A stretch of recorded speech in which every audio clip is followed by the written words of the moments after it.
제2장 아담의 불순종과 그리스도의 순종. 성경이 가르치는 구원의 진리를 큰 안목에서 요약하자면 아담의 불순종과 그리스도의 순종이라는 대조를 통해서 제시할 수 있다. 죄인들에게 주시는 복된 소식은 간단하다.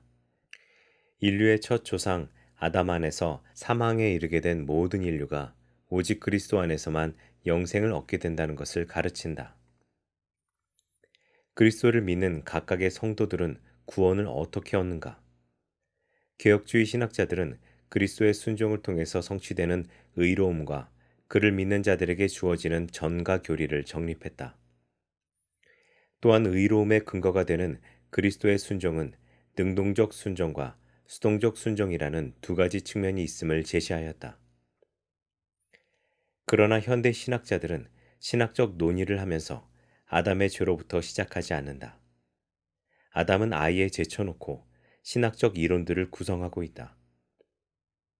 아담과 예수 그리스도에 대해서 대조적으로 설명하는 수많은 성경의 구절들이 있음에도 불구하고 아담은 역사적 존재가 아니라고 의심하는 자유주의 신학자들과 성경 비평학자들이 여전히 존재한다.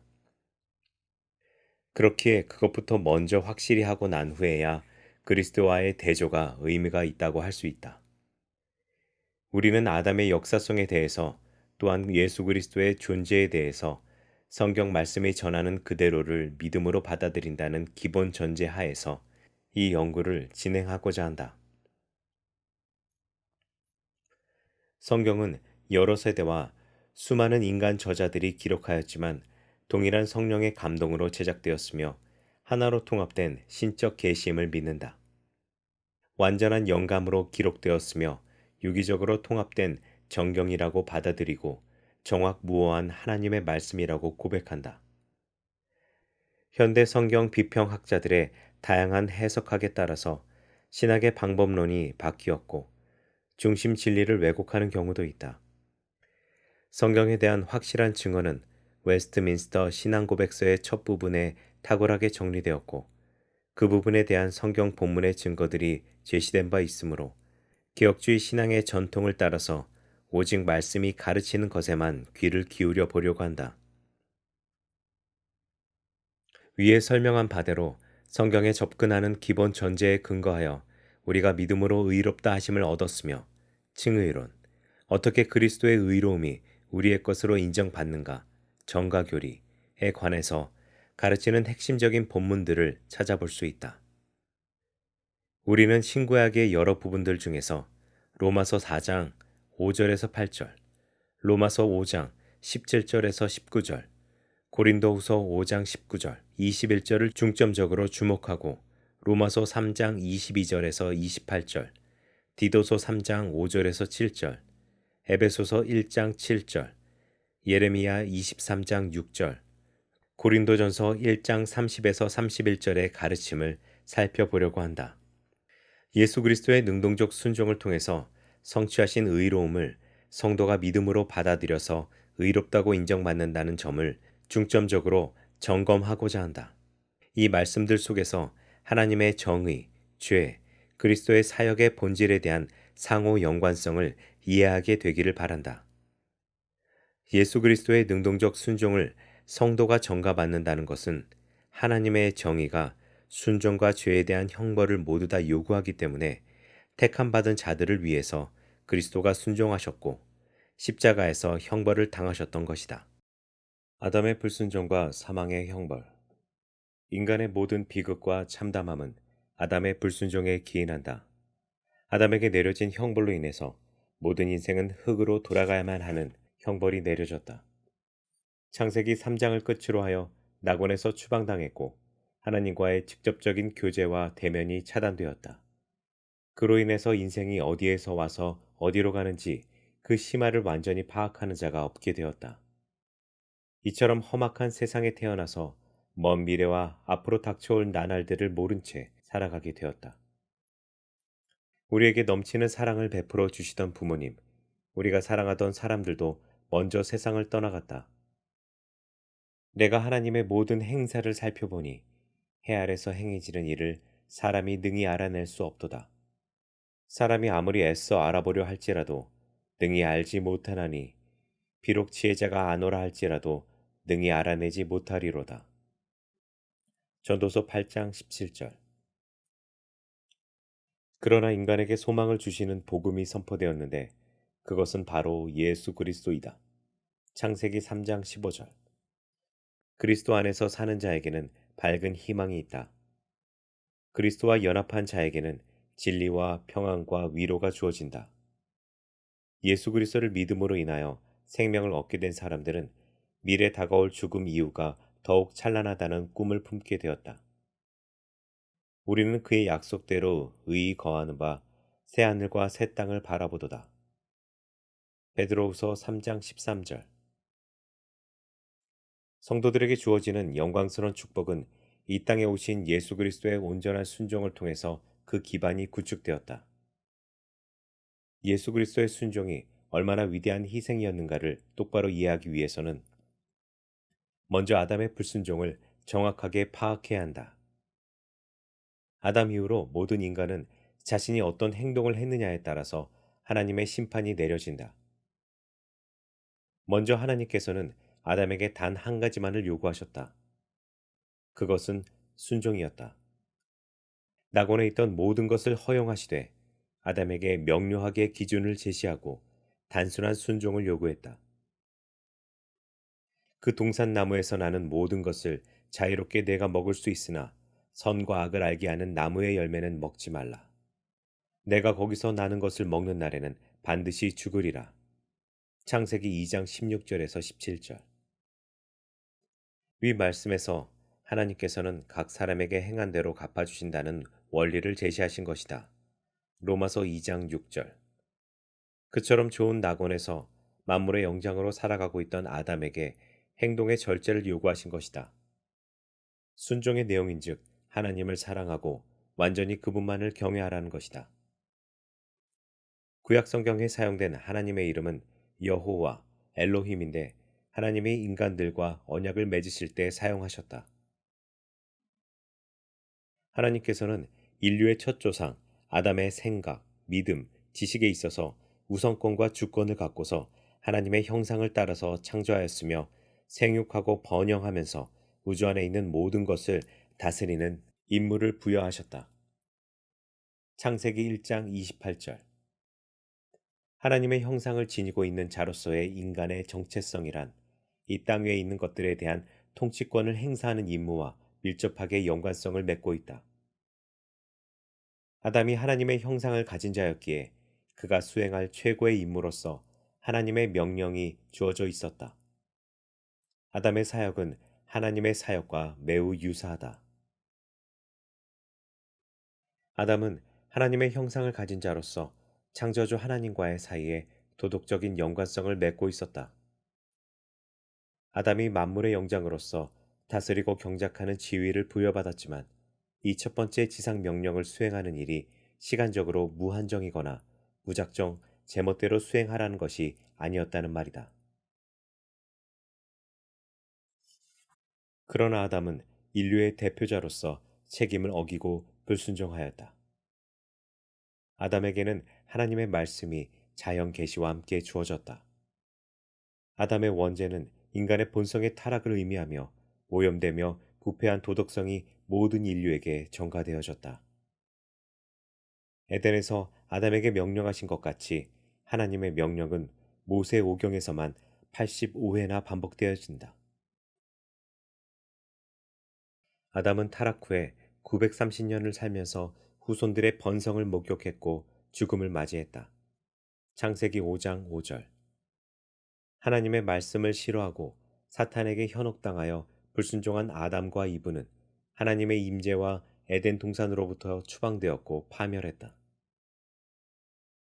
아담의 모든 행위는 놀라운 종말론적인 의미와 구원론적인 목표를 동시에 갖추고 있다. 아담의 순종은 그가 대표하는 모든 후손들에게까지도 주어질 종말적인 영생을 보장하는 것이 될 수 있었다.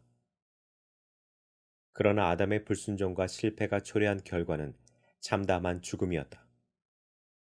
고린도전서 15장 22절, 로마서 5장 14절. 로마서 1장 18절로부터 2장 16절까지를 살펴보면 아담의 타락 이전부터 하나님께서는 인간에게 순종을 요구하셨다.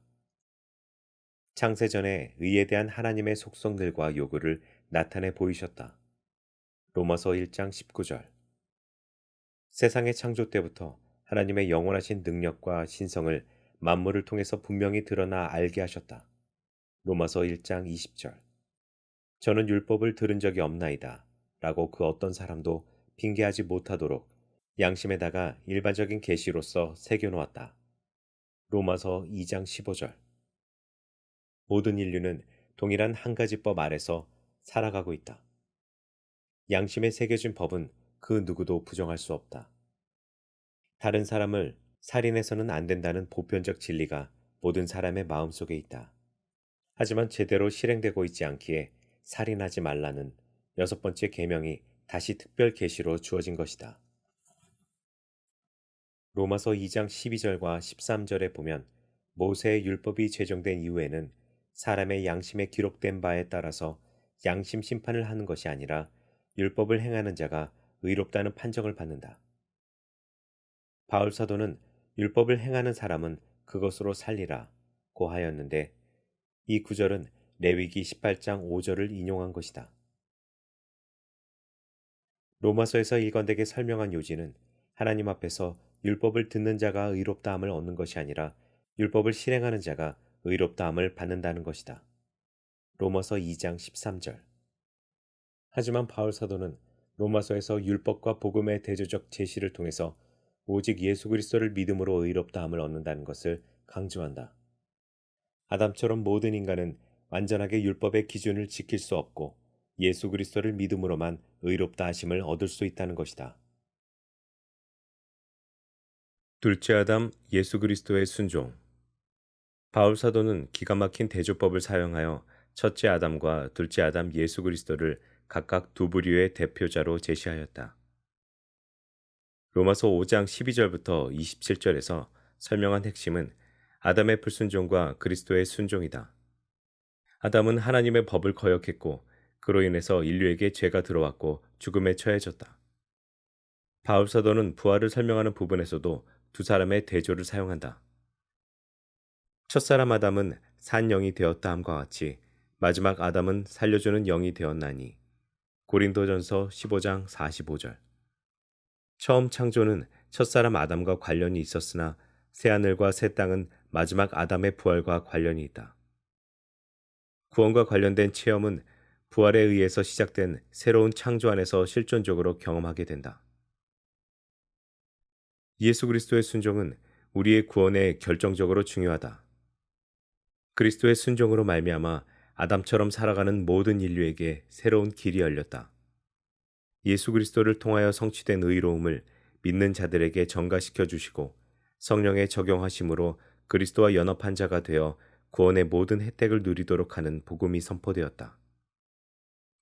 아담과는 정반대로 예수 그리스도는 전생의 기간 동안에 모든 율법을 적극적으로 순종하시고 아담의 실수를 온전히 회복하셨다. 신약 복음서는 인류의 구원에 중요하다고 생각하는 예수님의 고난과 죽으심에 대해서만 기록한 것이 아니라 전생애와 사역을 통해서 하나님의 법에 순종하시는 예수님의 모습을 자세히 다루었다. 예수님의 십자가와 부활이 복음의 내용으로서 매우 중요하지만 복음서는 단지 예수님의 마지막 사역에 대해서만 집중하지 않았다. 탄생에서부터 전생에 대해서 언급했고 하나씩 하나씩 전생애를 통해서 이루어진 일들이 담겨 있는 바 그리스도의 능동적 순종에 대한 확증들이나 로마서 5장 12절에서 21절에 보면 아담으로 인해서 사망이 온 인류에게 왔지만 그리스도로 말미암아 생명이 주어졌음을 극명하게 대조해 놓았다. 존 머레이 교수는 아담의 죄가 모든 인간과 후손들의 것으로 간주되어졌다는 전가의 내용을 네 가지로 설명하였다. 1. 아담의 죄와 모든 사람의 죽음과의 긴밀한 연합. 로마서 5장 12절, 15절, 17절. 2. 아담의 죄와 모든 사람의 정죄와의 밀접한 연합. 로마서 5장 16절, 18절.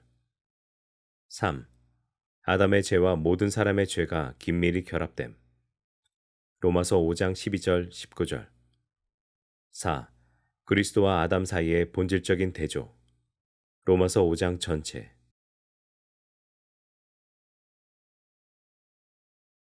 그리스도와 연합한 성도는 의롭다고 하는 선언을 듣게 되는데 예수 그리스도의 순종이 의롭기 때문이다.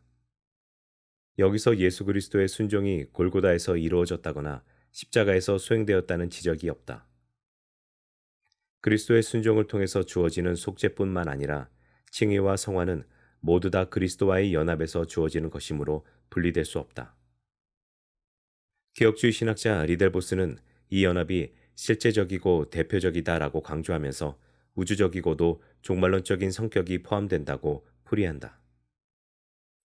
예수 그리스도를 통하여 언약의 성취로 제시되는 구원의 객관적 준비와 각 사람에게 적용되는 구원의 주관적 수용이 모두 다 하나님의 주권적 사역에 의존하지 않을 수 없다. 예수 그리스도의 능동적 순종의 기초에서, 즉 그리스도의 전생애를 통해서 의가 완전히 실현되어서 영생과 축복이 죄인에게 주어졌다. 인간의 모든 비극은 두 갈림길에서 아담의 길로 따라가는 데서 빚어진다. 모든 인간은 한순간도 지체하지 말고 어서 빨리 아담의 길에서 돌이켜야 한다. 예수님께서는 도덕적인 율법의 특성을 분명하게 제정하셨다. 내가 율법이나 선지자를 폐하러 온 줄로 생각하지 말라. 폐하러 온 것이 아니요 완전하게 하려 함이라. 진실로 너희에게 이르노니 천지가 없어지기 전에는 율법의 1.1획도 결코 없어지지 아니하고 다 이루리라. 마가복음 5장 17절에서 18절. 율법 중에서 한 가지라도 소홀히 하거나 버리는 자는 천국에서 작은 자가 될 것이고 율법을 행하며 가르치는 자는 천국에서 큰 자라 일컬음을 받으리라. 마가복음 5장 19절. 율법은 반드시 사람에 의해서 성취되어지고 완성되며 이루어져야 한다. 물론 예수님만이 이 사역을 감당하실 것이다. 자칭 의롭다 하는 율법사가 무엇을 하여야 영생을 얻으리까 하고 묻자 예수님은 율법에 무엇이라 기록되었느냐고 반문했다. 레위기 19장 18절, 신명기 6장 5절에 나온 바 내 마음을 다하며 목숨을 다하며 힘을 다하며 뜻을 다하여 주 너의 하나님을 사랑하고 또한 내 이웃을 내 자신과 같이 사랑하라 하였나이다 라고 대답했다. 예수님은 내 대답이 옳다. 이를 행하라. 그러면 살리라고 말씀하셨다. 누가복음 10장 28절. 예수님은 마가의 다락방에서 제자들의 발을 씻어주시면서 서로 사랑하라고 하였고 이것은 새 계명이라고 강조했다. 칼빈은 새 계명이란 이전의 옛 계명을 폐지한 것이 아니라 새로운 강조를 의미한다고 보았다.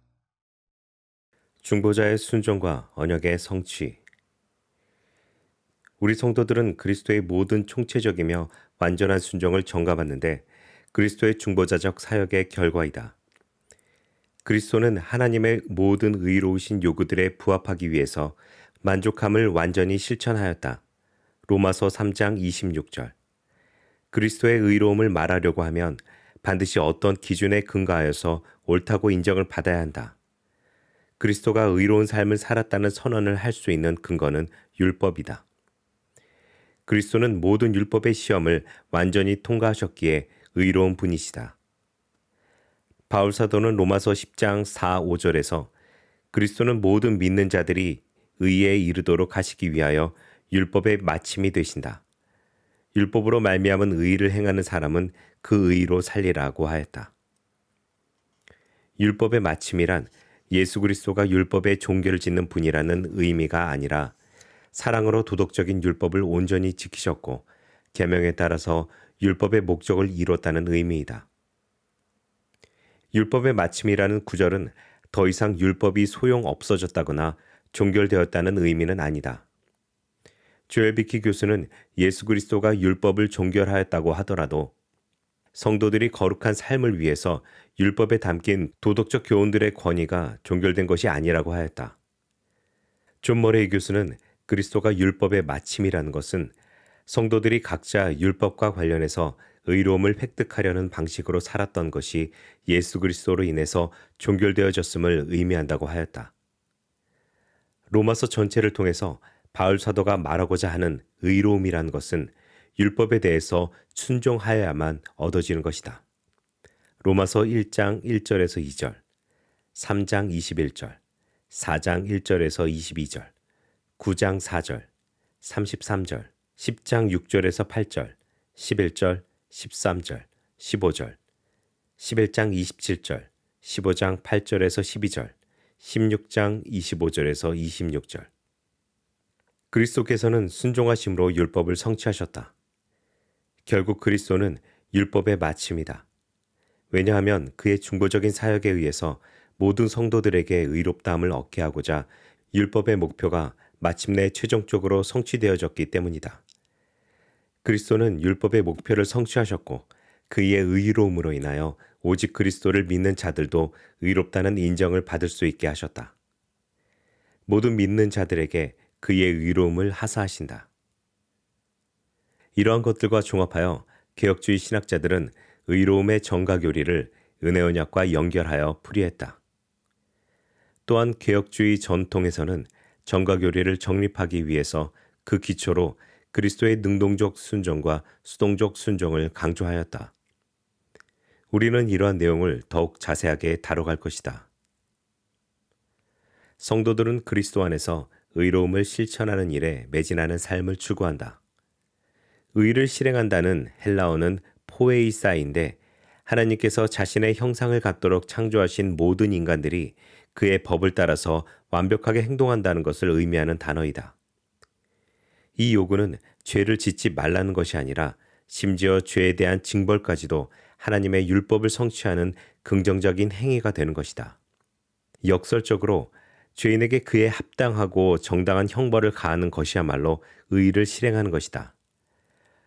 갈라디아서 3장 10절에서 율법책에 기록된 대로 모든 일을 항상 행하지 아니하는 자는 저주 아래 있는 자라고 하였다. 야고보서 1장 22절에서 27절에서도 율법을 그저 듣기만 하는 자가 되지 말고 행하는 자가 되어야 한다고 강조했다. 이런 구절들은 신명기 27장 26절 이 율법의 말씀을 실행하지 아니하는 자는 저주를 받을 것이라를 인용하고 해석한 것이다. 의를 실천하는 기준이 율법 안에서 제시되었기에 종교개혁자들은 율법의 기능들을 강조하였다. 멜랑히또는 루터가 제시한 율법의 두 가지 기능, 첫째로 죄를 비춰주는 거울의 용도, 둘째로 세상에서 악을 억제하는 용도가 있음을 강조했다. 율법의 기능이 매우 부정적으로 비춰지는데 멜랑히토는 이외에도 현재 기독교인들에게 여전히 유효한 기능을 하고 있음을 주장했다. 칼빈은 이것들을 받아들여서 구약의 율법들이 감당해온 기능들 중에서 제3용법을 지속적으로 수행해야 한다고 해석했다. 율법의 제3용법이란 감사의 규범 혹은 복음에 대한 반응의 용도이다. 죄인들에게 율법이 선포되면 성령이 율법을 사용해서 중생케 하고 회개하게 만든다. 기독 신자의 생활 속에서 율법은 지속적으로 죄악된 욕망들에 대한 권징을 하며 매일 회개를 촉구하고 죄악된 미혹과 함께 날마다 씨름할 때에 교훈을 제공한다. 그러므로 루터에게는 율법이 매우 부정적인 기능만 갖고 있는 것처럼 보이지만 칼빈은 매우 다르게 율법의 긍정적인 기능을 강조하였다. 후기 종교개혁자들은 예수님의 능동적 순종과 수동적 순종은 행위언약을 성취하신 것으로 이해했다. 17세기 개혁주의 신학자들은 아담에게 주어진 명령과 조건을 하나님과의 행위언약이라는 개념으로 정리하였는데 예수님께서 둘째 아담이자 마지막 아담으로서 온전히 순종하신 것은 아담의 실패를 완전히 역전시키시는 일이었다.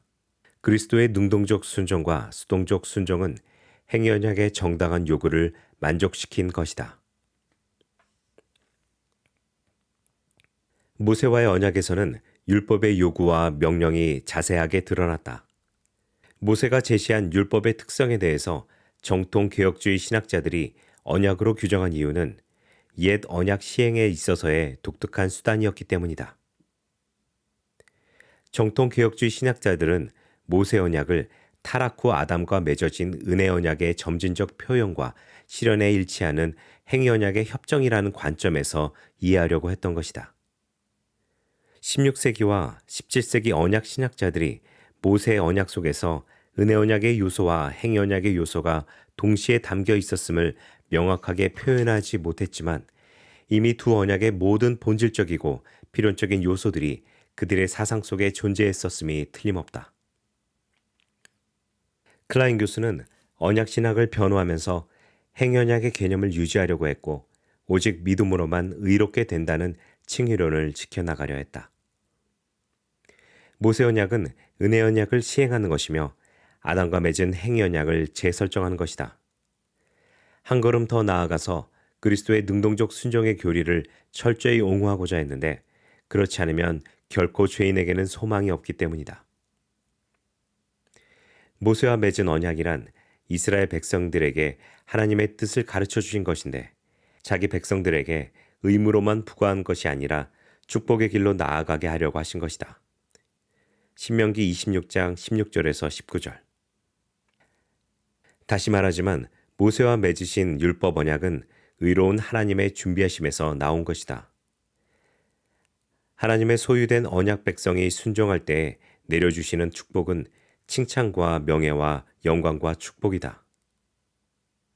내가 여호와 내 하나님의 말씀을 순종하면 이 모든 복이 내게 와서 너를 따를 것이니 내가 성읍에서도 복을 받고 들에서도 복을 받을 것이며 내 태의 열매들과 내 땅의 열매와 내 가축의 열매와 내 소와 양의 새끼들이 복을 받을 것이고 내 광주리와 내 반죽 그릇이 복을 받을 것이며 내가 들어올 때도 복을 받고 내가 나아갈 때도 복을 받을 것이라. 신명기 28장 2절에서 6절. 그러나 위와는 정반대로 불순종은 하나님의 저주를 받는데 그 상세한 설명은 앞부분보다 무려 3배에 달한다. 신명기 28장 15절에서 68절. 안타깝게도 이스라엘은 눈에 보이는 우상들을 따라가고 말았기에 그리스도께서 오셔서 순종의 제사를 드리지 않을 수 없게 되었다. 그리스도는 자기 백성들과 맺은 새 언약의 성취를 통해서 영생과 진리와 거룩함을 선물로 주신다. 고린도전서 1장 30절, 사도행전 9장 14절, 22장 16절, 로마서 10장 13절. 능동적 순종은 온 생애 동안 율법 전체에 대한 순종이다. 첫사람 아담과 달리 예수 그리스도의 순종은 인간으로 태어나신 이후부터 공생의 사역 기간 내내 지속되었다고 신약 복음서가 증언하고 있다. 그저 단번에 십자가에서 죽음을 맞이하는 것만으로 순종을 성취하신 것이 아니다. 우리는 보다 더 큰 안목에서 예수님의 생애를 살펴보아야만 온전하신 순종을 이해할 수 있게 된다. 그리스도는 첫 출생부터 생애 전체를 통해서 모든 율법을 지키시고 하나님의 뜻에 순종하였다. 칼빈은 그리스도의 성육신과 세례와 함께 시작된 순종이 전 생애 동안에 진행되었다고 강조하였다. 칼빈의 저술에서는 능동적 순종이라는 용어를 직접적으로 사용하지는 않았지만 수동적 순종의 측면과 구별을 제시하였다. 순종의 두 가지 특성에 대한 통합적 해석은 칼빈의 주석에 담겨 있다. 칼빈은 로마서 5장 19절에 대한 주석에서 능동적 순종과 수동적 순종이라는 표현을 사용하지는 않았지만 두 가지 내용을 정확하게 제시한 바 있다. 칼빈의 주석에서 앞부분은 수동적 순종에 관한 설명이고 뒷부분은 율법을 지킴으로 얻어지는 능동적 순종의 영역을 설명한 것이다. 그리스도의 순종하심으로 말미암아 의롭게 되었다고 선언하고 있기 때문에 우리는 그리스도께서 아버지 하나님을 흡족하게 해드리심으로써 우리를 위한 의의를 확보하신 것임을 알게 된다. 이것으로부터 우리가 알 수 있는 것은 의의 실체는 그리스도 안에 있고 오직 그리스도에게만 속한 의의가 우리에게 전가되는 것 뿐이라는 것이다. 아울러 사도는 이 의로움을 순종하심이라고 부름으로써 이 의로움이 어떤 종류의 의로움인가를 보여준다. 여기에서 우리가 특히 주목해야 할 것은 하나님 앞에 설 수 있기 위해서 행위로 의롭다 하심을 받고자 한다면 율법의 일부에 순종한 것이 아니라 율법 전체를 순종해야만 한다는 것이다. 칼빈 사후 개혁주의 신학자들은 예수님의 전 생애 동안에 하나님의 율법을 준수하신 것을 능동적 순종이라고 구별하여 표기했는데, 이것은 매우 희생적인 동기에서 고난과 죽으심에 집중하는 속죄교리로 인해서 쉽게 간과되어 버릴 수 있는 부분이다. 그러나 능동적 순종은 너무나 중요한 요소로서 그리스도가 삶의 전 과정을 통해서 율법을 지키셨으므로 전혀 죄가 없으시며 의로우심을 입증하였다. 우리 죄인들이 의롭다함을 얻을 수 있는 것은 우리 안에는 없지만 외부로부터 주어지는 의로움을 전가받기 때문이다. 루터와 칼빈은 칭의를 법정적 선언이라고 했는데, 이것은 그리스도의 능동적 순종을 통해서 성취된 것을 전가받음으로써 가능하게 되는 것이다. 예수님의 생애를 다룬 복음서의 수많은 구절들은 공생의 동안에 일어나는 수많은 사건들 가운데서 예수님이 적극적으로 기꺼이 능동적 순종을 하셨음에 대해서 증거하고 있다. 다시 말하면 예수님의 탄생에 관한 복음을 증거하는 부분은 있지만 어린 시절이나 청소년기에 해당하는 기록은 적다. 그러나 우리는 복음서의 기록 목적을 이해할 때 왜 그것들만을 남기게 되었는지, 왜 다른 부분에 관한 기록이 없는지에 대해서 지나친 상상이나 허망한 사색에 빠져서는 안 된다. 요한복음 21장 25절. 예수님의 능동적 순종의 대표적인 모습은 광야에서 시험을 받을 때 드러났다. 마태복음 4장 1절에서 11절, 마가복음 1장 12절에서 13절, 누가복음 4장 1절에서 13절.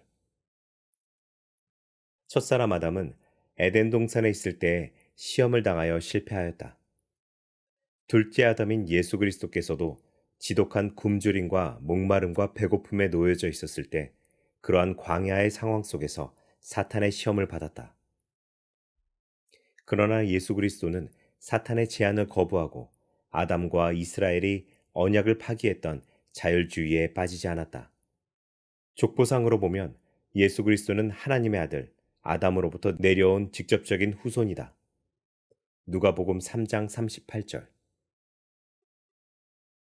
우리는 예수님께서 세 차례나 시험을 당했음에도 불구하고 신명기 6장 13절, 16절, 8장 3절에 나오는 말씀으로 반응하면서 사탄을 물리치셨음을 알 수 있다. 여기에서 우리는 예수님께서는 그저 이들 세 구절을 인용해서 간단히 답변을 한 것으로만 그쳤다는 식으로 생각해서는 안 된다. 예수님께서는 신명기에서 인용한 세 구절을 대표적 말씀으로 인용해 응대하면서 하나님께서 내려주신 모든 율법과 계명들에 대해서 마음을 다하고 성품을 다하고 힘을 다하고 목숨을 다해서 준행하고자 하셨던 것임을 잊어서는 안 된다. 신명기 6장 5절. 하나님의 아들로서 예수 그리스도를 증거하는 복음서의 저자들은 아들의 신실함과 순종을 가장 집중적으로 증거하고 있다.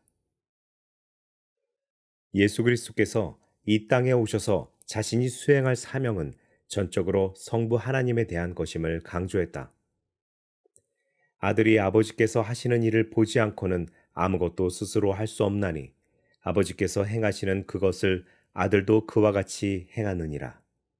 요한복음 5장 19절. 예수님의 능동적 순종을 증거하는 또 다른 대표적인 사례가 있다. 세례를 받을 때에도 역시 예수님께서는 세례 요한에게 이렇게 함으로써 모든 의의를 이루는 것이 합당하다고 가르쳤다. 마태복음 3장 15절. 예수님의 세례는 죄를 범한 자들의 위치에 내려가셔서 불순종한 이스라엘을 대신하신 것이다. 순종하는 아들에 대해서 하늘에서 소리가 들렸다. 이는 내가 사랑하는 아들이다. 내가 그를 기뻐하노라. 마태복음 3장 17절, 마가복음 1장 1절, 누가복음 3장 22절. 하나님의 의로움을 지키고 드러내는 일이 그리스도가 수행해야 할 사명이었다. 제자들이 배가 고파서 힘들어할 때에도 내 양식은 나를 보내신 분의 뜻을 행하는 것이다. 고 선포하였다. 요한복음 4장 34절. 예수님은 그냥 혼자서 일방적으로 설명해 주는 것으로 그치지 않으시고 실체 모든 분야에서 율법을 완벽하게 실천하였다. 예수 그리스도는 어느 날 모든 기적을 이루기 위해서 초능력자나 해결사로 오신 것이 아니다.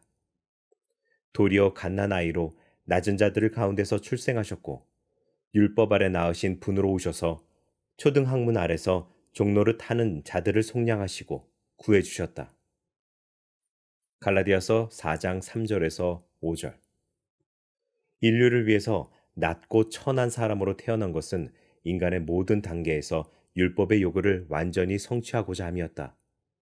요한복음 6장 38절에서 40절, 17장 3절에서 6절. 예수 그리스도가 죄 없는 분이라는 것은 두 가지 내용으로 자범죄와 유전죄가 없다는 것을 의미한다. 첫째, 그리스도가 스스로 죄를 범하지 않았기에 용서를 받으려고 기도할 필요가 없다. 그리스도는 생각이나 말에서나 행동에서나 하나님의 뜻을 따랐고 모든 의로움을 성취하셨다. 마태복음 3장 15절. 둘째로 그리스도는 저주를 받은 자들에게 내려오는 내재적 죄와도 상관이 없다. 고린도후서 5장 21절에 죄를 알지도 못하신다고 하였다. 아담과 그리스도의 차이가 완전하게 드러나는 부분은 바로 능동적 순종과 수동적 순종이라는 개념으로만 설명되어질 수 있다. 아담에게는 자신에게 주어진 명령에 대해서만 능동적으로 순종할 것을 요구하셨다. 그러나 그리스도에게는 모든 율법을 지켜야 하는 능동적 순종과 함께 아담의 원죄와 택함받은 자들의 자범죄를 대신하여서 율법의 죄값을 당해야만 하는 수동적 순종도 부과되어졌다. 단순히 아담의 불순종과 그리스도의 순종이 대조되는 것만이 아니라 그 내용에서도 중요한 차이가 있음에 주목해야만 한다.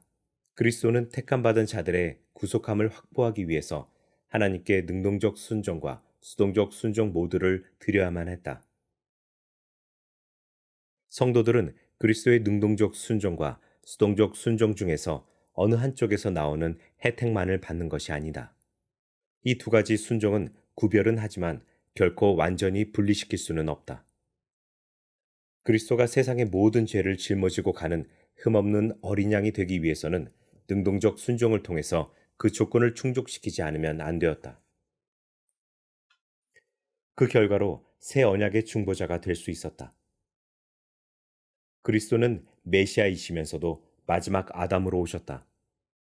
성도들로 하여금 율법의 저주로부터 자유함을 얻게 하고 종말에서도 결함이 없는 신분을 확보하기 위해서는 그리스도의 능동적 순종과 수동적 순종이 반드시 필요하다. 그리스도가 성취한 율법에 대한 능동적 순종은 율법의 죄책을 감당하고자 고난을 당하는 수동적 순종과 함께 필수적이다.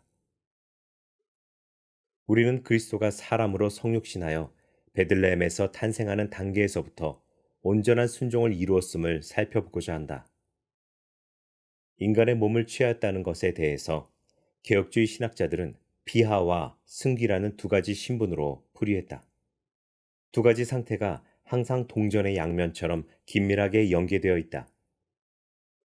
바빙크는 그리스도의 죽으심은 비하의 마지막인데 동시에 그의 승기를 향한 길이기도 하다고 아름답게 묘사했다. 승기의 신분은 부활과 함께 시작해서 승천과 하나님의 보좌 우편에 정좌하시다가 재림과 최후 심판으로 장차 드러난다. 아담의 불순종과 대조되는 예수 그리스도의 순종에 대해서 연구한 신학자 롱네커는 순종과 순종적인이라는 헬라어 단어와 용례를 추적했다. 그는 이러한 단어들은 믿음을 이해하게 하는데 중요한 요소라고 하면서 그리스도의 능동적 순종의 개념을 뒷받침하였다. 그리스도의 순종의 면면들과 모습들은 빌립보서 2장 5절에서 11절에서 탁월하게 제시되었다. 사도 바울은 그리스도의 겸손을 품으라고 촉구하였는데 윌리엄 베렌드는 능동적인 순종으로 풀이한다. 예수님의 적극적이고 능동적 순종은 하나님과 인간 사이에서 중보자로서 맡겨진 사역과 직분을 수행하신 것이다. 디모데전서 2장 5절. 이러한 직무를 감당하는 그리스도가 히브리서 9장 15절과 12장 24절에서는 새 언약의 중보자라고 하였다. 그리스도께서는 우리를 위하여 저주를 받은 바 되셔서 율법의 저주에서 우리를 속량하셨다. 갈라디아서 3장 13절. 믿음을 통하여 약속된 성령을 받은 우리에게는 아브라함의 복을 얻게 하였다. 갈라디아서 3장 14절. 칼빈은 우리는 그리스도의 은혜를 통해서 하나님께서 율법에다가 행위에 대해서 약속해 놓은 바를 얻는다. 의로움이라는 것이 율법을 지켜야만 이룩되는 것이라면 그리스도가 하나님과 우리를 화목시키고자 마치 우리가 율법을 지킨 것처럼 스스로 모든 짐을 짊어지셔서 우리에게 호의를 베푸신 것이다 고 하였다.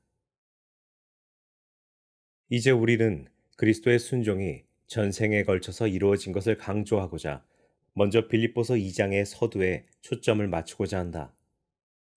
빌립보서 2장 5절부터 바울 사도는 자기 백성들을 위한 예수 그리스도의 희생과 고난은 한 사람의 인간으로서 존재하는 성육신의 순간부터 시작되었다고 설명한다. 이 타락한 세상 가운데서 모든 인간이 당해야만 하는 고난을 그리스도가 오셔서 겪어야 할 이유가 전혀 없으나 비난을 받고 거부당하고 상처를 입고 상해를 당했다. 그리스도가 지상에 태어나는 순간부터 땅에 묻히는 순간까지 자신의 양들을 위해서 고통을 겪었다. 사도행전 53장 1절에서 9절. 그리스도는 가족의 죽음으로 절망과 슬픔에 잠긴 자들을 위해서 3번이나 죽은 자들을 다시 살려냈고 우리의 슬픔을 지고서 살았다. 마태복음 8장 17절, 사도행전 53장 4절.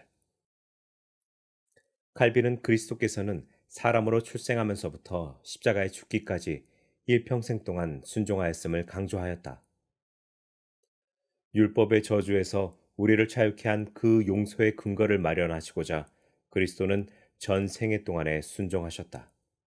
요약하자면 종의 형체를 취하신 때로부터 그가 우리를 구속하기 위하여 자유함의 대가를 치르기 시작한 것이다. 사도신경의 완전한 구원의 모든 것이 나열되어 있는데 그리스도의 탄생에서부터 그의 죽으심과 부활에 이르기까지 가장 적절한 순서대로 다루고 있다. 그러나 물론 그가 그의 생애에서 드러내 보이신 순종의 나머지 부분도 간과해서는 안 된다.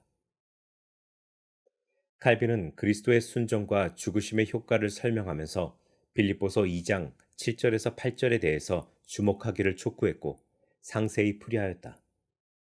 비록 이 세상에 낮고 천한 모습으로 오셨으나 예수 그리스도의 의로우신 신분에 대해서는 수많은 성경 구절들이 증거하고 있다. 특히 하나님의 의로움을 이루시고자 온전한 순종을 하신 것에 대해 증거하는 빌립보서 2장은 예수 그리스도가 사람의 몸을 입고 오신 것을 5가지 특징들로 풀이하였다. 바울 사도가 예수 그리스도에 대해서 강조한 5가지 내용들을 간추리자면 1. 자기 비움 2. 사람의 모습 3. 종의 형태 4. 겸손함 5. 죽음의 순종이다. 특히 5째 부분은 그리스도가 마지막에 십자가에서 죽기까지 순종하신 것에 대해서는 아래의 단락을 따로 나누어 그리스도의 수동적 순종으로 구별하여 상세히 살펴보고자 한다.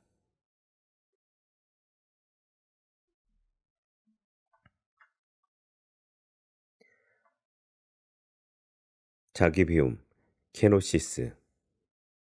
인류 구원을 위한 하나님의 원대한 계획과 긍휼하심을 드러내고자 하는 뜻에 따라서 아담과는 반대로 그리스도의 능동적 순종이 지상에서 시작되는 지점은 성육신이다. 바울 사도는 하나님의 아들이 여자에게서 나게 하시고 율법 아래 나게 하셨으니 우리가 하나님의 양자가 되어서 상속자의 특권을 누리게 하시려는 목적이었다고 했다. 갈라디아서 4장 4절에서 7절. 특히 사도 바울은 그리스도의 탄생을 설명하면서 빌립보서 2장 6절에서 그리스도의 선지하심을 근거로 풀이했다. 그는 근본 하나님의 본체이시나 하나님과 동등됨을 취할 것으로 여기지 아니하셨다고 하였다.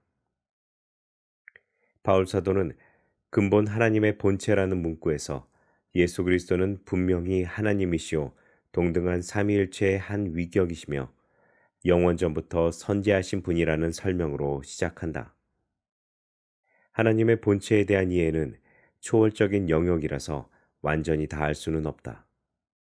다만 여기에 사용된 헬라어는 모르페인데 NIV 영역 성경에서는 바로 하나님의 본질이라고 번역했다. 예수님은 이미 하늘나라에서의 지위를 갖고 계셨으며 자신의 영광과 존귀함을 부인하고 죄인된 사람의 형태를 취하였다. 원래는 하늘의 통치자이기에 신적인 본성에 속한 권능과 특권을 모두 다 가지고 누릴 수 있는 분이시다. 고든피 교수는 고린도후서 8장 9절에 근거하여 그리스도가 영광을 비웠다는 것이 아니라 자신을 향한 경배를 없는 것으로 했다고 풀이하였다. 칼빈은 자기를 비워에 해당하는 헬라어 케노시스라는 용어가 가져오는 혼돈을 피해야 한다고 말한 바 있다. 즉, 하나님께서는 신성을 비우신 것이 아니라 일시적으로 감추셨다고 해야만 한다. 성자 그리스도는 자신의 신성 자체를 전혀 비우실 필요가 없으신 분이시므로 그리스도께서는 일시적으로 신성을 숨기셨다는 것이다. 칼빈은 오시안더가 본질적인 칭의론이라는 개념을 주장하면서 그리스도의 신성과의 결합을 통해서 우리의 육체 안에 의로움이 들어와서 혼합물로 주입된다는 해석으로 혼란을 야기하자 이에 반대했다. 대신에 그리스도께서 종의 형체를 가지셨을 때 그가 의가 되셨고 빌립보서 2장 7절 그가 아버지께 드린 순종을 통하여 우리가 의롭다 하시며 빌립보서 2장 8절 따라서 그가 우리를 의롭게 하시는 것은 그의 신성에 따라서가 아니라 그에게 부여된 직분의 본질에 따라서 되는 것이라고 반박했다. 우리가 어떻게 의롭다함을 얻었느냐고 물으면 바울은 그리스도의 순종하심으로 라고 대답한다. 그러나 그가 스스로 종의 형체를 가지셔서 순종하신 것 말고 하나님께 순종하실 다른 방법이 과연 그에게 있었는가? 현대 신학자들 중에는 그리스도의 신성마저도 케노시스의 상태에 포함시키려고 하는데 이것은 본문에 대한 왜곡이다. 빌립보서 2장 7절에 유일하게 언급되고 있는 케노시스는 단지 그리스도의 인간적인 본성과 관련지어서 스스로 성자께서 낮아심을 지적한다. 성자는 인간의 본성과 연합하시고자 진정 사람과 똑같은 몸으로 오셨다. 하나님의 아들인 예수 그리스도가 만물의 창조주여 주인임에도 불구하고 자기를 부인하는 모습이 바로 그리스도의 자기 비움이다. 이 본문은 이사야서 52장 13절에서 53장 12절까지를 반영하는 구절이다. 자기를 부인하는 겸손의 극치이자 자기의 특권과 권능을 포기한다는 말이다. 아담은 하나님을 섬기지 않으려고 했으나 하나님께서는 그리스도를 나의 종이라고 하셨다. 사도행전 52장 13절 이런 개념들은 상호 교우적인 의미를 지니고 있다. 그리스도는 우주의 주권적 통치자로서의 신적 위엄을 포기하시고 능동적으로 순종하시고자 스스로 자기 비하를 통해서 종의 형체를 입으셨다.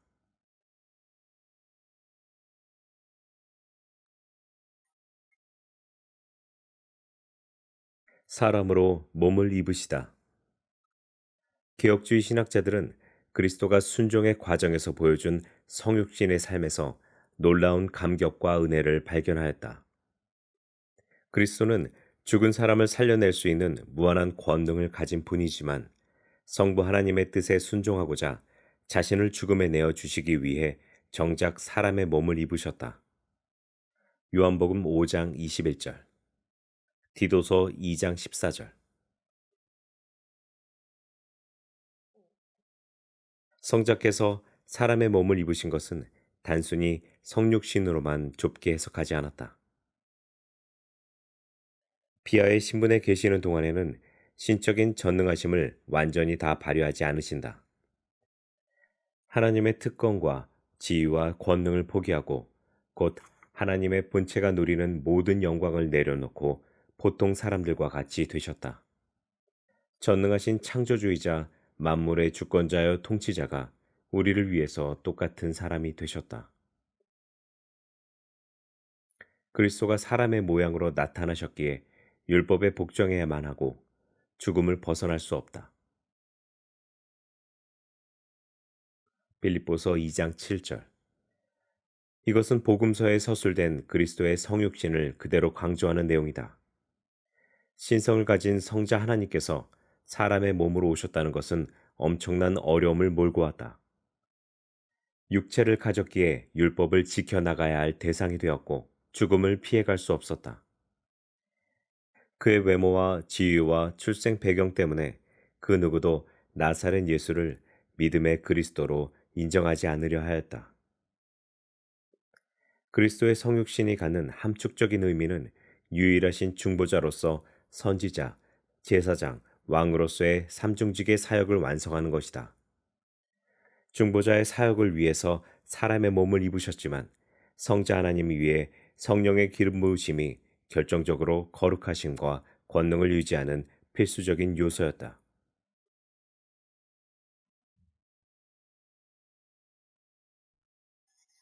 종의 형체를 입으심. 그리스도는 종이 주인을 받들고 높여주듯이 섬김의 리더십을 보여주셨다. 원래 예수님은 모든 피조물의 주님으로서 모든 만물의 주인이요 통치자가 되신다. 그러나 예수 그리스도는 세상의 군왕들처럼 호령하고 압박하며 군림하는 나라를 세우지 아니하셨다. 도리어 요한복음 13장 4절에서 5절에 상세하게 소개된 바와 같이 제자들의 발을 씻어주시고 수건으로 닦아주셨다. 그리스도는 이처럼 아름다운 종의 모습을 보여주셨다. 종의 형체를 입었다는 것은 신분상 자발적인 비하를 의미한다. 종이라는 용어는 로마 제국 시대의 수직 관계라는 사회적인 상황이 반영되어지는 단어이다. 종이 되었다는 것은 지위의 박탈을 의미한다. 다른 사람의 종으로서 살아간다는 것은 계속되어지는 수치를 감당해야만 한다는 것이다. 로마 제국 시대의 종은 주인의 소유물로서 살아가다가 해방될 때까지는 전혀 자유함을 누릴 수 없었다. 예수 그리스도는 인간들 사이에서도 보편적으로 받아야만 할 인간다운 지위와 대우를 상실한 종으로 오셨다. 그분에게 인간적인 특권이나 권리는 아무것도 없었다. 사람의 종이 되어야만 하는 것은 엄청나게 큰 인내와 사랑이 필요한 행동이다. 예수 그리스도는 그저 평범한 종의 모습으로 살았던 것이 아니라 비천한 자들을 대신해서 모든 것을 다 내어주고 대신 지불하기까지 처절함을 심화시켰다. 그분은 마침내 십자가에서 모욕과 형벌을 당하기까지 모든 것들을 다 내려놓았다. 마태복음 26장 53절에서 54절. 십자가의 처형 이후에는 가장 처절하게 음부에까지 던져져서 모든 인간의 처절한 고난을 다 맛보았다. 지옥에 떨어진 자들은 불순종의 영이었다. 베드로전서 3장 19절.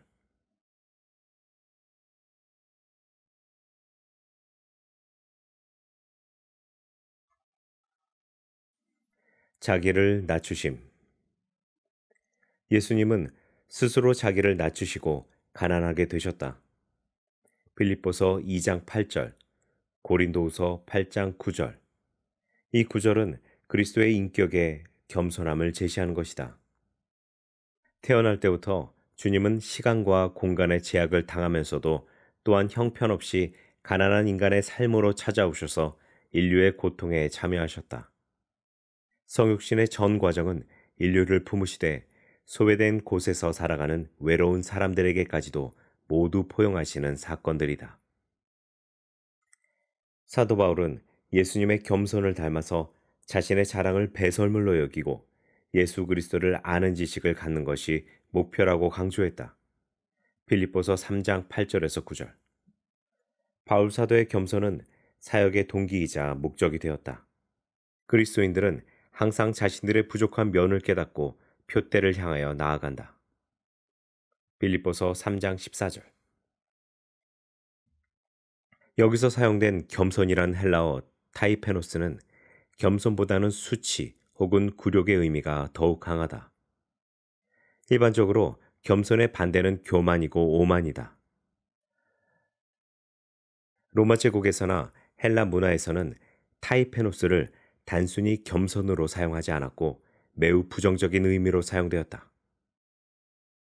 이 표현이 이사야서 53장 8절에서도 사용되었는데 겸손한 용기이다.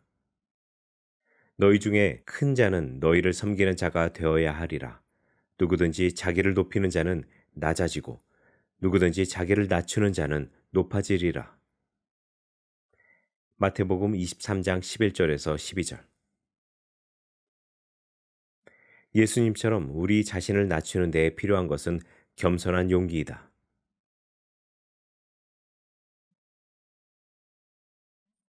지금까지 우리는 탄생하심부터 예수 그리스도의 순종의 모습들을 살펴보았다. 첫사람 아담의 실패 뒤에 오신 둘째 아담 예수 그리스도는 온전한 사람으로 우리와 같은 인간의 본성을 가졌음을 확인하였다. 첫사람 아담과 대조되는 둘째 아담 예수 그리스도의 사역과 인격의 특징은 하나님의 뜻에 순종하심으로 일관했다는 점이다. 첫 아담이 에덴 동산에서 사탄의 유혹에 넘어가서 실패한 것을 마지막 아담이 성취했다. 고린도전서 15장 45절. 예수 그리스도 한 사람의 순종으로 인해서 많은 사람이 의롭다함을 얻게 되었다. 로마서 5장 19절. 그리스도는 참된 인간으로서의 아버지 하나님의 뜻을 성취하고자 율법에 완전히 순종하였다. 아담과 이브는 하나님께 대항하여 순종하는 사람이 견뎌야 할 인내와 신의를 배반했다. 그러나 그리스도는 온전히 순종하였다. 우리는 이제 예수님의 낮아짐의 마지막 단계이자 결정적이며 절정에 도달한 죽으심에 대해서 자세히 살펴볼 단계로 넘어가고자 한다. 고난 당하심과 십자가의 죽음은 수동적 순종이다. 둘째 아담으로서 십자가에서 제물로 바쳐지는 대속적 죽음을 개혁주의 신학자들은 수동적 순종이라고 규정했다. 죄 없으신 그리스도가 화목제물이 됨으로써 죄의 사명과 그리스도의 의로움의 정가를 가져다주는 칭의론의 핵심적인 근거가 된다. 개혁주의 신학자들은 십자가 위에서 희생제물로 자신을 드리기까지 고난당하신 그리스도의 사역은 하나님의 뜻에 따라서 기꺼이 자신을 바치신 것임을 강조하면서 수동적 순종이라고 명명했다.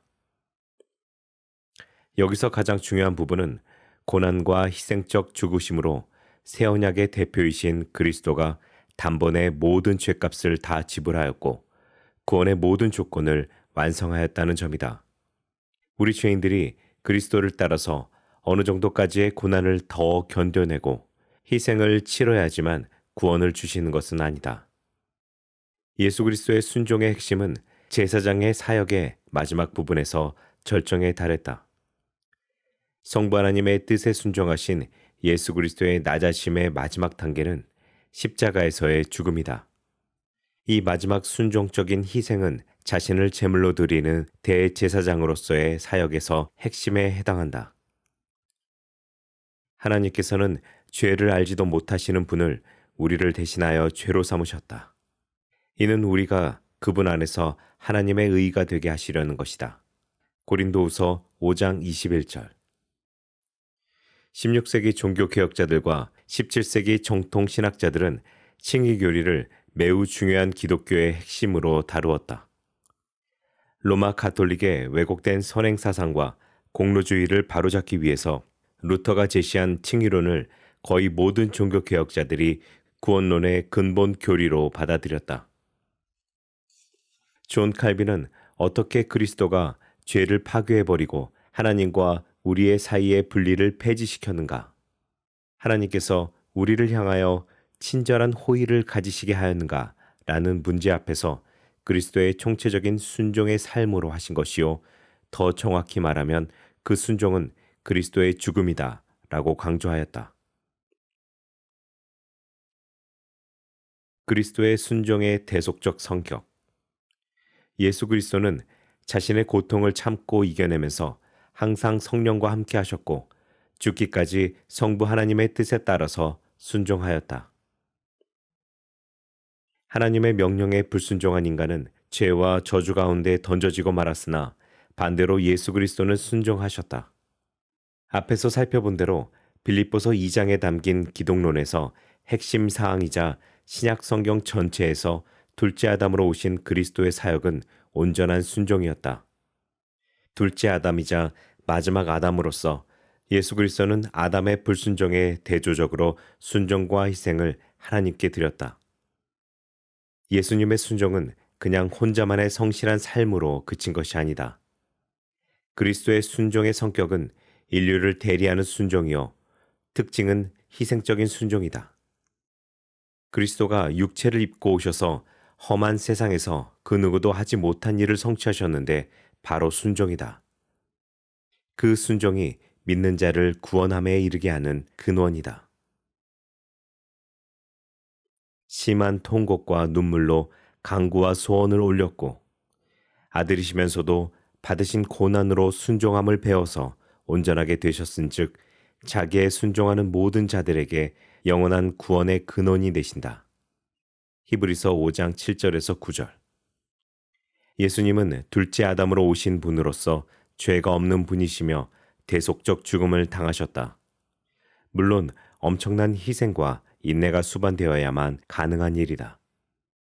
일반 사람들로서는 전혀 불가능한 일이기에 예수 그리스도의 고난당하심과 십자가의 죽으심은 대속적인 성격을 지니고 있다. 속죄 제물을 대속의 제물로 바쳐온 유대인들의 제사가 마지막 날에 단 한 분의 중보자 스스로의 결단으로 단번에 성취되었다. 히브리서 7장 27절, 요한복음 10장 17절에서 18절. 하나님과 인간 사이의 중보자는 오직 예수 그리스도 한 분이시다. 창세기 2장 17절에 죄에 대한 보응은 죽음이라고 선언되었으며 죄의 삭은 사망이다. 로마서 6장 23절. 따라서 죄를 알지도 못하신 분이 우리를 위해서 죄인과 같이 되셨다. 고린도후서 5장 21절. 사도 바울이 여기서 함축하는 바는 우리를 대신해서 그리스도께서 죄인처럼 취급을 당했다는 의미이다. 우리들의 죄악이 그분에게 전가되어졌다. 교회는 그리스도께서 우리의 죄로 인하여 죽임을 당하셨다고 고백하는 것이다. 고린도전서 15장 3절. 하이델베르그 교리문답 15번과 16번은 낮아지셔서 죽임을 당하신 그리스도의 저주 받으심을 요약한 바가 있다. 예수 그리스도께서는 반드시 우리들의 빚을 갚아주셔야만 했다. 그것은 우리 자신들이 죽음에 이르더라도 결코 감당할 수 없는 빚이다. 자기 백성들의 죄를 대신하고자 그리스도는 가장 잔인하고 처참한 방법으로 죽음의 형벌을 감당하였다. 돌트신조 2장 사망에서 하나님의 아들의 죽음은 죄에 대한 가장 완벽하고도 유일한 희생이며 만족이요 무한대한 가치와 존귀함이 있으며 모든 세상의 죄악들을 대속하기에 넘치도록 충분한 것이다고 고백하였다. 죽기까지 순종하심은 엄청난 사태가 닥쳐옴을 의미한다. 죽음이 지배하는 세계, 사망이 다스리는 곳에서 3일 동안이나 그리스도께서 남겨진 것이다. 나의 하나님, 어찌하여 나를 버리셨나이까? 가장 깊은 처절함과 비통함과 치욕을 당하시고자 자신을 하나님께 바치신 것이다. 죽음과 지옥의 모욕, 순환의 가장 비참함을 친히 경험하시고 부활과 승천으로 승리하신 구세주가 되셨다. 베드로전서 3장 19절, 22절. 오늘날에도 우리는 여전히 그리스도의 능동적 순종과 수동적 순종이 믿음을 가지고 그에게 연합된 성도들에게 전가되어졌음을 고백한다. 존 머레이는 그리스도의 순종의 두 가지 측면들, 죄의 사명과 의로움의 정가를 모두 다 강조하였다. 이러한 그리스도의 순종이야말로 그저 하나의 성경적 교리로 취급할 것이 아니라 구원의 혜택을 누리게 하고자 우리를 위해 죽으신 그리스도의 모든 사역을 총체적으로 이해하도록 집약하는 큰 구조라고 강조했다. 성경은 그리스도의 사역을 순종의 사역이라고 보았고 그 용어를 사용했다. 또한 그 순종이 지적하고자 하는 개념은 전체적으로 광범위하게 널리 확산되어 있으며 전체를 통괄하는 원리임을 충분히 입증하도록 너무나 자주 언급되어졌다. 예수 그리스도의 순종은 칭의 교리와 의로움이 전가를 받는다는 교리의 핵심이다. 그리스도의 순종은 모두 다 자발적이며 자원하는 것이며 능동적이다. 하지만 그가 순종하고자 할 때 보통 사람으로서는 상상조차 할 수 없는 심각한 고통, 모욕, 살이 찢기는 죽음을 당해야만 했다. 신약 복음서의 저자들은 예수 그리스도가 생애 동안에 모든 율법을 준수하고 완벽하게 성취하셨으며 죽기까지 복종하였음을 기술했다. 바울 사도는 반복적으로 우리를 위해서 죽으시고 순종하셨다고 강조했다. 고린도후서 5장 21절. 그리스도는 자신을 우리를 위해서 주셨고 디도서 2장 14절. 우리를 위해서 죽으셨다.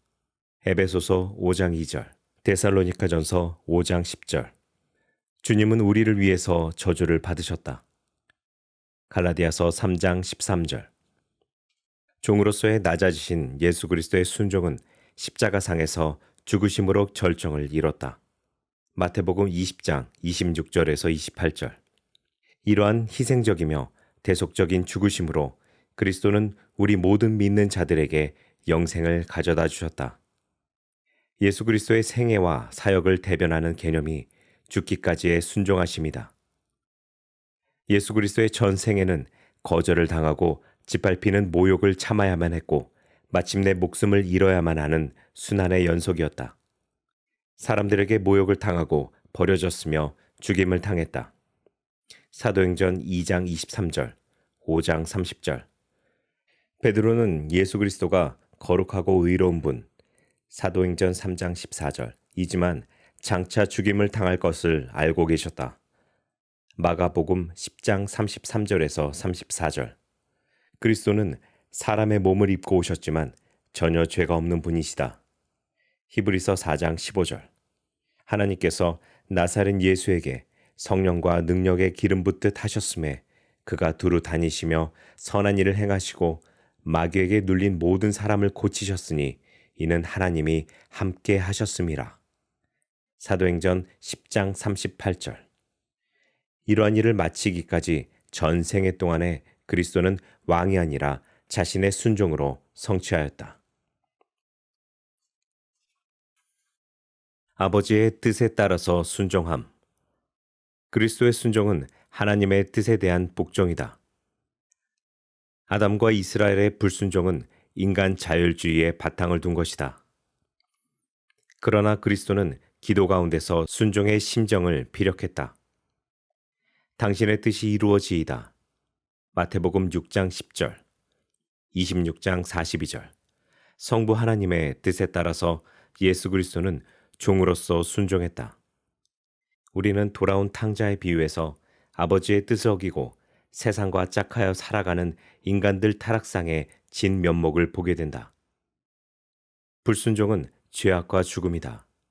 따라서 사람은 자기의 원하는 대로 살아가는 것이 아니라 창조주 하나님의 뜻대로 살아가야만 한다. 개혁주의 신학자들은 하나님의 뜻을 교훈적 뜻과 결정적인 뜻으로 구별했다. 교훈적인 뜻은 성경 말씀 안에 계시되었고 에베소서 5장 17절, 6장 6절, 로마서 2장 18절, 마태복음 12장 50절. 결정적인 뜻은 이 세상을 향한 하나님의 계획 가운데 담겨 있는데 역사 속에서 이루고자 하는 하나님의 뜻을 의미한다. 로마서 8장 18절, 고린도전서 15장 38절, 요한계시록 4장 11절. 신약 성경에서 하나님의 뜻은 다음과 같이 두드러지게 드러났다. 구원의 계획이 중보자 그리스도를 통해서 시행되고 그가 사랑하사 택하신 자들에게 복음의 선포를 통해 성령에 의해서 적용되어진다는 것이다. 구원의 계획은 하나님 자신의 기쁨이다. 하나님의 뜻에 따라서 그리스도가 죽었다고 하는 성경적인 선포는 참으로 놀라운 부분이다. 그리스도 안에서 하나님의 뜻이 나타났으니 곧 그리스도는 사랑이라는 제사였다. 요한일서 4장 8절에서 10절.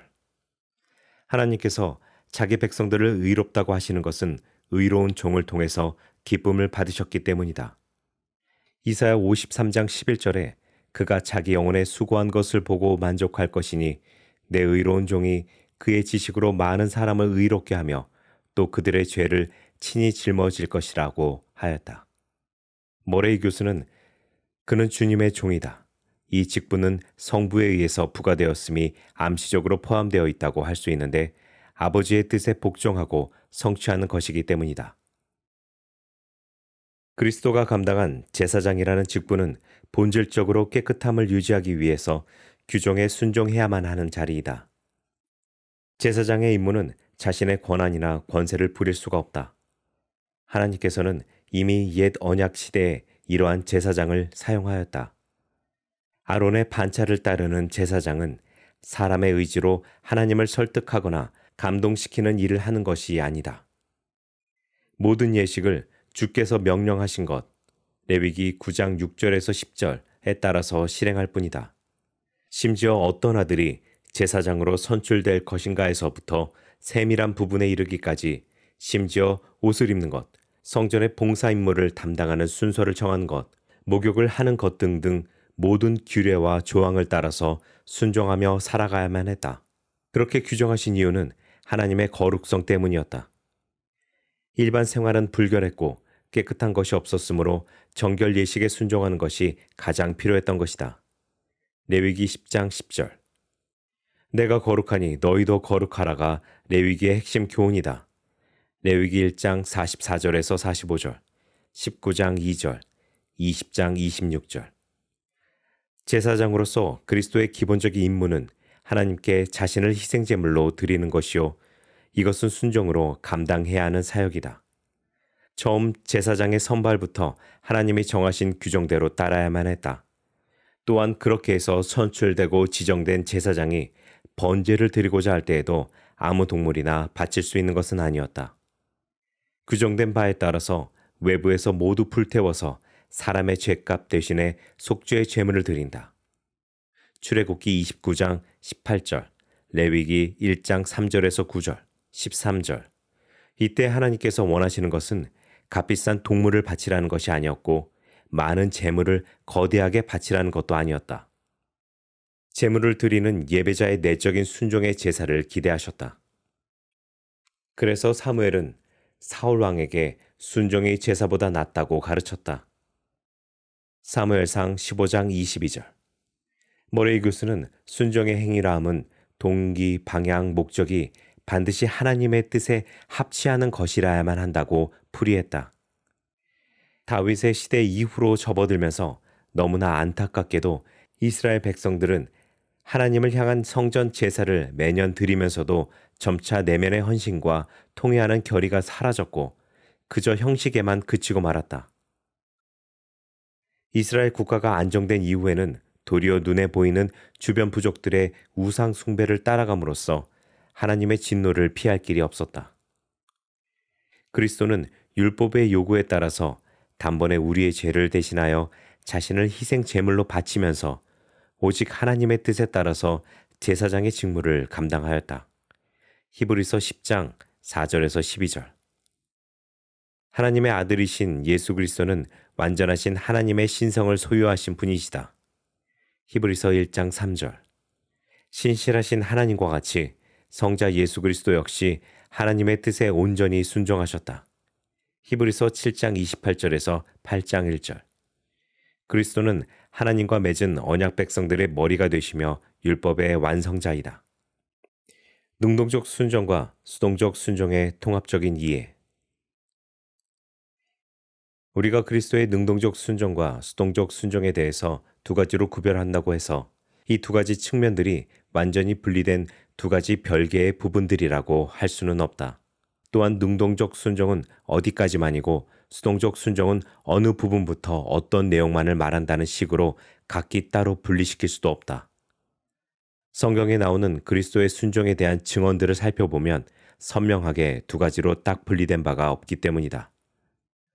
그리스도는 이 두 가지 내용을 다 포함해서 총체적으로 온전히 하나님의 뜻에 순종하였다. 대부분의 개혁주의 신학자들은 두 순종에 대해서 구별은 하되 분리시키지 않는 것으로 특정시키는데, 이러한 순종은 유일무이하고 독특하고 깊고도 오묘한 그리스도의 풍요하심 때문이다.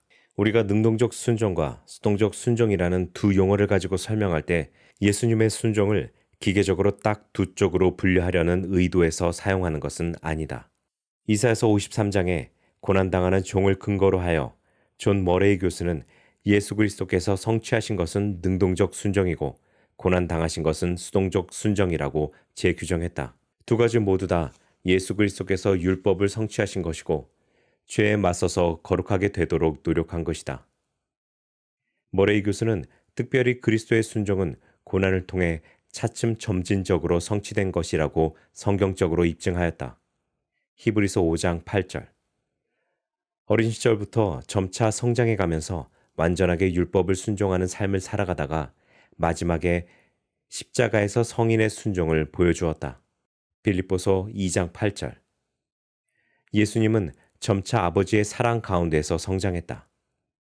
누가복음 2장 52절. 성부와 성자 사이의 인격적 관계가 보다 더 강조되어야 한다는 것이다. 머레이의 순종에 대한 설명은 더 나아간다. 순종은 추상적으로나 혹은 기술상으로 생각되어져서는 안 된다. 완전한 인격체의 모든 차원들이 총동원되어지는 것이 순종이다. 그의 인격 속에 순종이 자리한다. 순종은 그분의 완전한 구현이다. 우리는 그 순종의 혜택을 받은 자들이 되었다. 그분과의 연합을 통해서 참여하는 자가 되었다. 이것은 구원론의 중심 진리가 그리스도와의 교통과 연합이라는 것을 중요하게 확증하는 것이다. 이제 우리는 율법 아래의 나신 자로서 갈라디아서 4장 4절, 그리스도의 순종을 다루는 구약 성경과 신약 성경의 중요 본문들을 기억해야만 한다.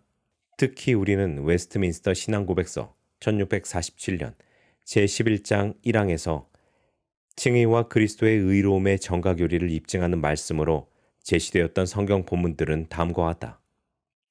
로마서 4장 5절에서 8절, 고린도후서 5장 19절, 21절, 로마서 3장 22절에서 28절, 디도서 3장 5절에서 7절, 에베소서 1장 7절, 예레미야 23장 6절, 고린도전서 1장 30절에서 31절, 로마서 5장 17절에서 19절 등이다. 성경은 칭의가 이중적인 선물임을 강조한다. 먼저는 그리스도가 오셔서 허물이 그치고 죄가 끝나며 죄악이 용서받고 영원한 의가 나타나게 되었다. 다니엘 9장 24절. 개인별로는 믿음을 성령의 선물로 주사 그리스도의 의로움을 믿는 자들을 의롭다 인정하시기 때문에 하나님께서는 더 이상 죄에 대한 책임을 우리에게 묻지 않으신다. 바울 사도는 로마서 4장에 계속해서 반복적으로 그리스도의 의의가 우리 성도들에게 전가되는 교리를 강조하고 있는데, 아브라함이 하나님을 믿음에 이를 의로 여기셨다고 선언했다. 로마서 4장 3절. 이 말씀은 창세기 15장 6절을 인용한 것이며 그 밖에도 많은 구약 성경 본문들이 관련되어 있다. 그리스도를 통해서 하나님께서는 우리를 구원하시고 복을 내려주신다. 갈라디아서 3장 13절에서 14절. 신자들은 죄의 용서를 받으며 기업을 유산으로 얻는 권리를 갖게 된다. 사도행전 26장 18절. 스가랴 선지자의 모습을 통해서 보여준 바와 같이 하나님께서는 우리의 더러운 옷을 벗기시고 의로운 옷으로 갈아입히신다. 스가랴 3장 1절에서 5절. 사도행전 61장 10절. 칭의와 정가의 기초가 되는 순종. 하나님의 공의를 이루기 위해서 죄에 대한 심판이 있었고 그리스도의 온전한 순종을 전가받은 자들에게는 의롭다 하심이 주어진다. 바울 서신 로마서 1장 18절에서 2장 16절까지를 살펴보면 하나님께서는 타락 이전에 아담과 이브에게 순종의 명령을 내리셨다고 증거한다. 창조를 하신 직후에 하나님의 속성들 가운데서 정의를 요구하신 것이다. 아담의 불순종은 둘째 아담 그리스도의 순종으로 의롭다 하심을 얻게 되었다. 로마서 5장 19절. 수많은 종교개혁 시대의 신앙 고백서들과 교리 문답서에서 가장 중요하게 살펴본 성경 말씀 중에 하나가 로마서 4장이다. 바울 사도는 무엇으로 간주한다 혹은 여기다라는 뜻을 가진 헬라어 로기조마이를 11번 사용했다. 로마서 4장 3절, 4절, 5절, 6절, 8절, 9절, 10절, 22절, 23절, 24절. 바울 사도가 이 용어를 엄청나게 강조했음을 누구든지 쉽게 알 수 있다. 첫 번째로 나오는 로마서 4장 3절은 창세기 15장 6절을 인용한 말씀이다. 아브라함이 하나님을 믿음에 이를 의로 여기셨다. 바울 사도가 어찌하여 이스라엘 민족 가운데서 가장 믿음이 큰 사람이요 믿음의 조상이 되었는가를 설명하는 구절이다. 우리는 본문에서 믿음과 의로움의 정가교리의 상관관계를 발견할 수가 있다. 이어지는 로마서 5장에서는 논리적인 발전이 있음을 보게 된다. 특히 5장 12절에서 21절까지 아담의 불순종과 그리스도의 순종이 대조를 이룬다. 아담은 형벌과 죽음을 가져왔고 그리스도는 순종을 통해서 은혜와 영생을 가져왔다. 영생은 하나님의 작정이나 선언으로 끝나는 것이 아니라 이들 두 사람의 역사적 행동과 순종이 관계된 일이다. 무엇보다도 그리스도의 순종을 마지막 골고다의 고난과 죽음으로만 기술하지 않았다. 아담의 불순종이 그의 전생에 걸쳐서 이루어진 것처럼 그리스도의 순종도 역시 전생의 온전한 순종이었다. 누구든지 아브라함처럼 그리스도를 고백하는 자들은 하나님의 심판대 앞에서 의롭다 하심을 얻는다. 하나님께서는 그들의 죄악을 그냥 없애는 것이 아니라 그리스도가 순종의 사역을 통해 지불하도록 하셨다. 바울 사도는 고린도후서 5장 17절부터 21절까지 하나님의 신실하심과 의로우심을 기술한다. 그리스도 안에서 우리는 하나님의 의로움이 되었다. 고린도후서 5장의 배경이 되는 말씀이 이사야 43장 18절에서 19절과 65장 17절이다. 그리스도 안에서 하나님께서 세상과 화목을 이루셨다. 이것은 그리스도의 능동적 순종과 관련된 본문인데 성도들은 그리스도의 대속적 고난과 대표적 순종에 의해서 의롭다 하심을 얻는다. 바울 사도는 자신이 율법을 지켜서 의롭게 된 것이 아니라 그리스도의 대표적인 율법 준수를 통해서 성취된 의로움을 믿음으로 전가받는다고 강조했다.